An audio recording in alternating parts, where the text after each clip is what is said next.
வணக்கம் ஐயா. வணக்கம். ஐயா, போகர் பெருமான் உங்களுக்கு காட்சி கொடுத்திருக்காரா? காட்சி கொடுத்துருக்காரு. 35 வருஷங்களுக்கு முன்னாடி இந்த இடம் வேண்டாம், இந்த இடத்த கொடுத்துர்லாம், நம்ம வேற எங்கேயாவது போயிடலாம் அப்படின்ற மாதிரி ஒரு முடிவெடுத்தோம். பல சூழ்நிலைகள்னால முடிவெடுத்துட்டு அதுக்குண்டான ஏற்பாடு பண்ணிக்கிட்டு இருக்கோம். அப்போ ஒரு நாள் காலையில் ஒரு பெரியவர் ஒருத்தர் அங்கே பெஞ்சு முன்னாடி போட்டிருப்போம், அங்கே உட்காந்துருக்காருன்னு சொல்லிட்டு இங்கே நம்மகிட்ட வேலையில் இருந்த பொண்ணு சொல்லுச்சு, யாரோ உங்களை பார்க்க வந்திருக்காங்க அப்படின்னு சொல்லுச்சு. அப்போது யார் வந்திருப்பாங்கன்ட்டு நான் ஒரு யோசனையிலே போகிறேன். போகும்போது ஒருத்தர் சட்டை போடாமல் வேஷ்டி துண்டு, ஆனால் ரொம்ப வயசானவர், கட்டி உட்காந்துருந்தார் பெஞ்சில். கீழே குனிஞ்சிக்கிட்டு உட்காந்துருந்தார். அந்த பெஞ்சோட 2 சைட்லேயும் கையை வச்சு உட்காந்துருந்தார். போயிட்டு நான் யாரோ சாமின்னு நினச்சிட்டு கீழே குனிஞ்சிக்கிட்டு இருந்ததுனால அவர்கிட்ட எப்படி பேசுகிறதுன்னு எனக்கு தெரியல. அவர் என்னை பார்க்கல.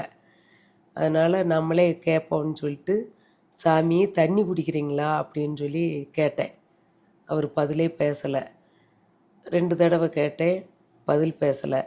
ஒரு 2 நிமிஷம் நின்றுட்டு சரி என்னமோ தெரியல, நம்ம போயிடலாம், நம்மளை பார்க்க வந்தவங்களா இருந்தால் ஏதாவது நம்மகிட்ட சொல்லுவாங்க, இது என்னன்னு நம்மளுக்கு தெரியல, சரி போகலாம் அப்படின்னு சொல்லிட்டு நான் திரும்பி போகலான்னு நினச்சி கால் எடுத்து வச்சோடனே நில்லு அப்படின்னாரு.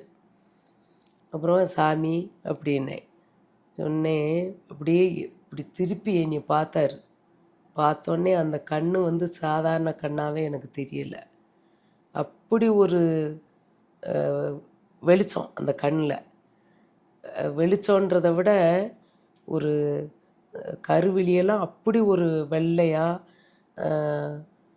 வெள்ளை விழி வெள்ளையாக, கருவிழி அவ்வளோ ஒரு கருமையாக, அது ஒரு வித்தியாசமாக இப்படி ஒரு மாதிரி இருக்கே அப்படின்னு நான் நினைக்கிறதுக்குள்ளேயே, நீ இதை மாற்றணும்னு நினைக்கிற, உன்னால் முடியவே முடியாதுன்னு சொல்லிட்டு அதுவும் துண்டை உதறிட்டு போனார். எனக்கு யாரோ நம்மளை பிடிக்காதவங்க நம்மளை பயமுறுத்துறதுக்காக இவரை ஏற்பாடு பண்ணி அனுப்பியிருக்கிறாங்க. ஏன்னா அந்த இடத்த விற்கிறதுக்கு நாங்கள் ஏற்பாடு பண்ணிகிட்ருக்கோம். நிறைய பேர்கிட்ட சொல்லி வச்சுருந்தோம். அதில் யாரோ ஒருத்தர் நம்மளை மிரட்டுறாங்க அப்படின்னு நினச்சிட்டு, யாராக இருக்கவங்களை அனுப்பிட்டு உள்ளே அனுப்பி விட்டுட்டு வர வெளியில் யாரோ நிற்கிறாங்க, அது யாருன்னு நம்ம பார்க்கணுன்னு சொல்லிட்டு நான் வேகமாக போகிறேன். கேட்டு பக்கம் நான் வேகமாக போகிறேன். நான் கேட்டுக்கிட்ட போகிறதுக்குள்ளேயே அவர் பால் பண்ணக்கிட்ட போயிட்டார். அப்போ இந்த பைபாஸ்லாம் கிடையாது. இந்த ரோடு போக போக ரொம்ப ஸ்லோப்பாக இருக்கும். இப்படி ஒரு வயசானவர் இவ்வளவு வேகமாக அங்கே இவ்வளோ தூரம் போயிட்டாரே அதுக்குள்ளே அப்படின்னு நினச்சிக்கிட்டு, யாரோ அங்கே இருப்பாங்க போல், பால் பண்ணக்கிட்டே நின்றுக்கிட்டாங்க போல், அவரை அனுப்பி விட்டுட்டு, அதான் இவர் வேகமாக அங்கே சொல்கிறதுக்கு போகிறாருன்ற மாதிரி யோசிச்சுக்கிட்டே நான் உள்ளே வர்றேன். வரும்போது கருவறைக்கு நேர ஒரு வாசல் இருக்கும். அருள்வாக்கு ரூமுக்கு நேர, சாமி ரூமுக்கு நேர் முன்னாடி. அங்கே நான் நின்றுக்கிட்டே யோசனை, யாராக இருக்கும், எனக்கு ரொம்ப மனசு கஷ்டமாயிருச்சு. நம்ம யாருக்கு என்ன பண்ணோம், ஏன் இப்படி அப்படின்னு யோசிச்சுக்கிட்டே சும்மா எதையாச்சும் அப்படி மலையை பார்க்குறேன். எப்போவுமே சாமிக்கு தீர்த்தம் கொண்டு போகிற படி இந்த சாமி ரூமுக்கு நேர் முன்னாடி தான் இருக்கும்.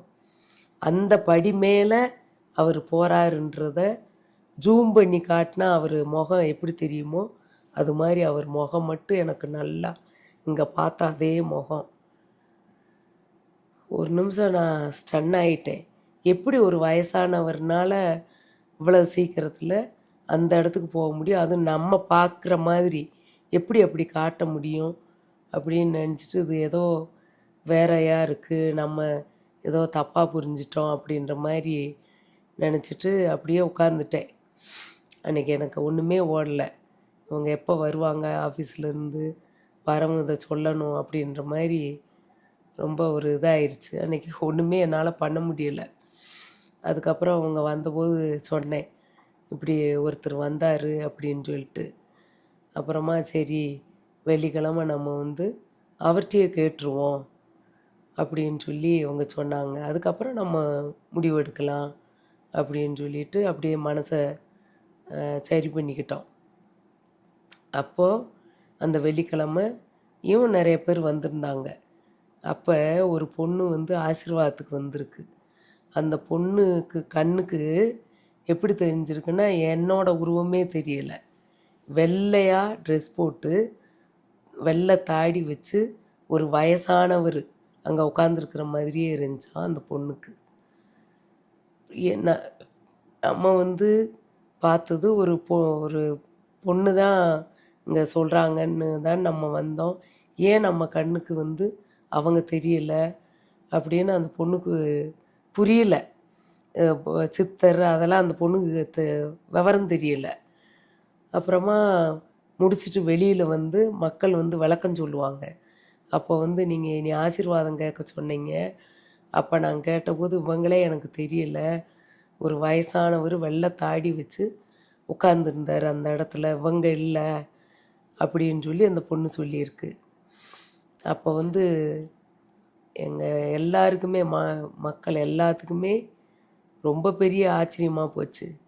அப்போ நாங்கள் முடிவு பண்ணோம், நமக்கு வந்து அவர் தான் வந்து சொல்லியிருக்காரு அப்படின்றது எங்களுக்கு அப்படி நாங்கள் புரிஞ்சுக்கிட்டோம்.